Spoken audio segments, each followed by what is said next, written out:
starting here in the 8th minute with Spain building up in their preferred 2-4, or alternatively it can be a 2-3 with Bonmati pushing a little bit higher and Teresa staying as that CDM. This was against the Netherlands 3-1-4-2, where you have the centre midfielders, so Grunen and Ruud, man marking, woman marking the centre midfielders here, and then your wing backs try and push high in those wide spaces so that they can jump to the fullbacks for Spain. And then in behind, the Spanish players are looking to bunch towards the side, so Hermoso will try and pick somewhere where the goalkeeper will look to play long over this press, and then they'll try and use the fact they have numbers there to contest second ball. And so we see that here where we have that long ball in the right hand side. We see Hermoso looking to contest it. We've got Bonmati, but you always have with Spain in this match forwards threatening in behind. Typically that was Redondo, but later that was Parejuelo. Okay, so we can see how they're now able to contest these second balls. We've got Redondo here, and then we've got Caldente far side. So these two aren't looking to get involved here, and they're waiting for that fortunate retaining of possession by Spain. Second half, and we've got the same or similar. So again, we have a 2-3 or a 2-4, and we've got man marking, woman marking by the centre midfielders of Ruud and Grunen. We've got those two forwards. We've got our wing backs pushing high into those white spaces, looking to try and put a bit of pressure on the fullback. And so the Spanish goalkeeper looks to go over the press. And again, we get to see that bunching up of the forwards. And so you can see they'll be able to try and contest second balls. On this occasion, the Netherlands are able to rebuff the attack. And then I also wanted to touch on the Netherlands. They typically play long from goal kick, or could set up into somewhat of a 3-4-3, but typically they're always looking long, trying to hit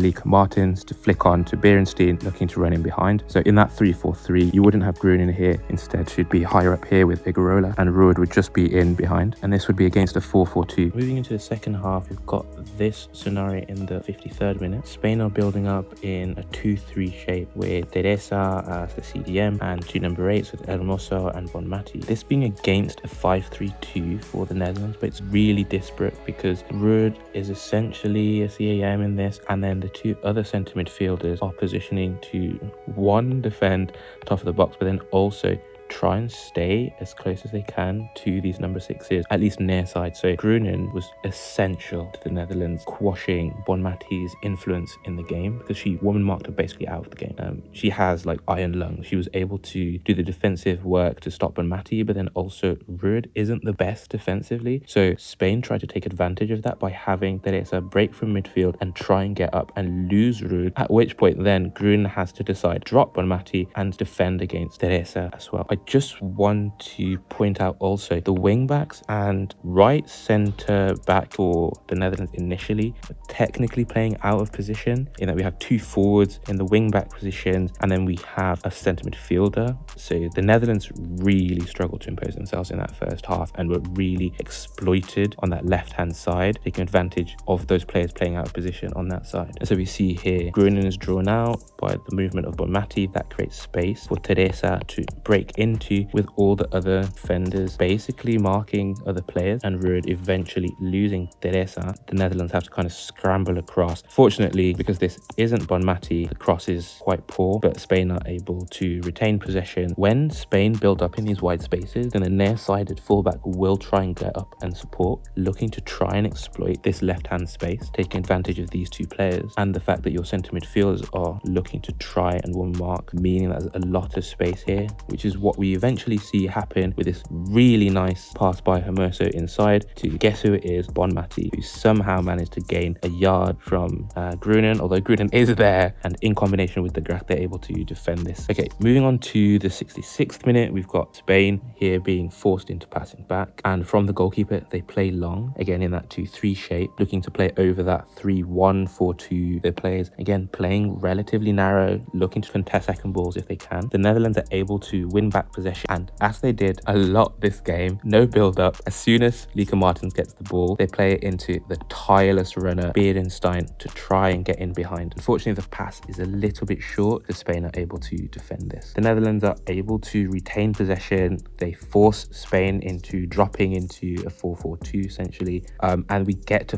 finally see the Netherlands in their midfield build-up shape, where they have this 2-1 at the back, where Janssen and Spitzer become the centre-back with the Gracht as a quasi-CDM. She's not really playing CDM, she's just there to pin Spain back. And then ahead of her, you'll have Egarola and Grunen, and you'll have the other centre attacking midfielders of Ruud and Lieke Martins looking to try and roam in that central space to force Spain narrow and eventually create space out wide for those wing backs. Okay, moving to the 85th, Netherlands just had a throw in and they launched the ball in that left hand side channel. Beerenstein is able to somehow retain possession despite all this pressure. She's able to nod the ball inside, and Netherlands are able to combine quite nicely here. Unfortunately, this shot towards the near post, easy save is what tended to happen, or the shot was blazed over, but the Netherlands had a ton of opportunities, just as Spain did, but they just weren't able to convert. Okay, and then I wanted to move on to the 87th minute. We have a long ball here that's initially defended with Spain's numbers, the ability to contest and retain possession after that long ball, at which point they managed to get into this left hand side space with what was just a really potent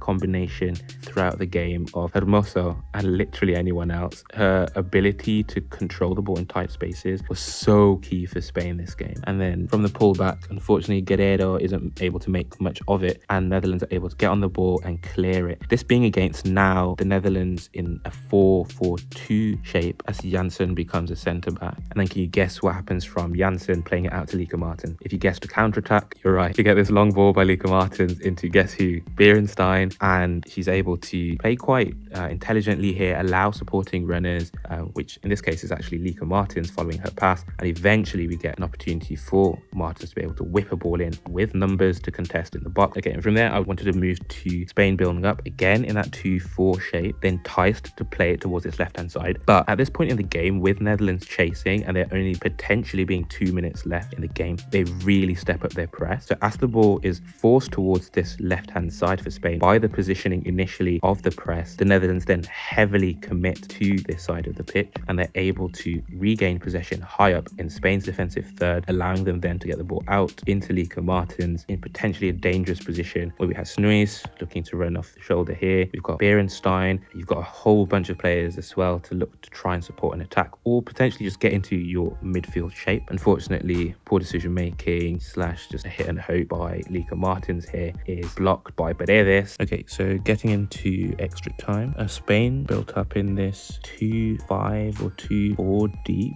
more 2-5 with Guerrero part of that midfield and Hermoso pushing up to centre forward position, and then they would just try and play over the aggressive Netherlands press. Given just how much injury time there had been in this game already, it's unsurprising how sloppy some of the passes plays started to get, so this kind of risk management seemed quite wise. So we kind of get to see that here of this play with Hermoso being able to roll Janssen now at centre back and thread a ball through.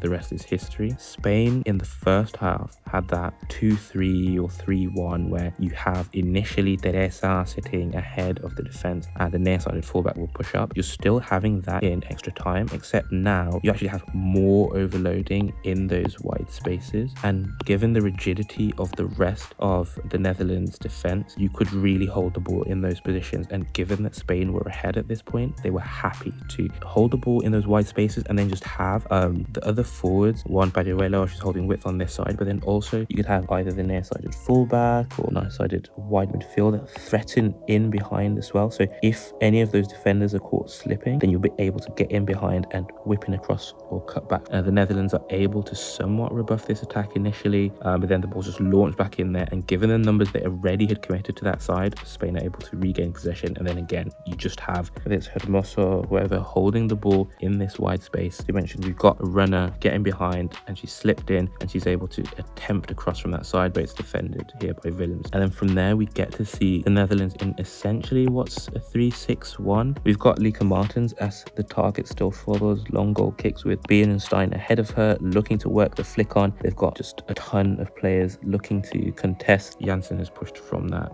left back position to try and help here as well. She's going to look, if they're able to maintain possession, to get higher up on this left hand side as somewhat of a left winger. And so we see Netherlands are able to retain possession here given their numerical superiority, and they look to try and play the ball through the Spanish press. They're able to get it in quite a dangerous space here, Jorge, the Gracht, looks to try and launch the ball here over the press and switch it back to the left-hand side, but it's just short, so Spain are able to regain possession. And from there, Spain actually start a counter-attack. They did this a few times throughout the game, not just to reset the Netherlands, but actually to threaten in behind. On this occasion, Baruelo decides to drive inside. This was something she liked to do.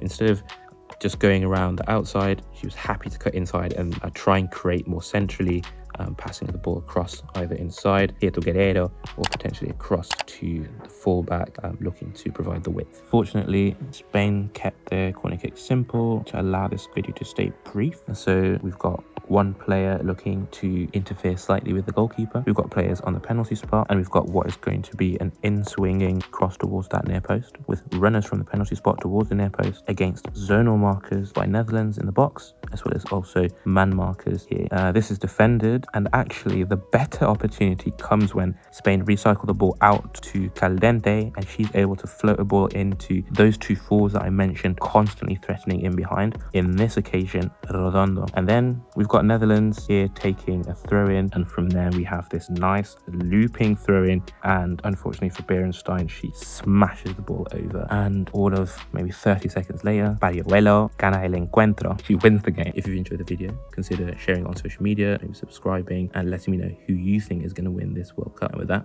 we're out.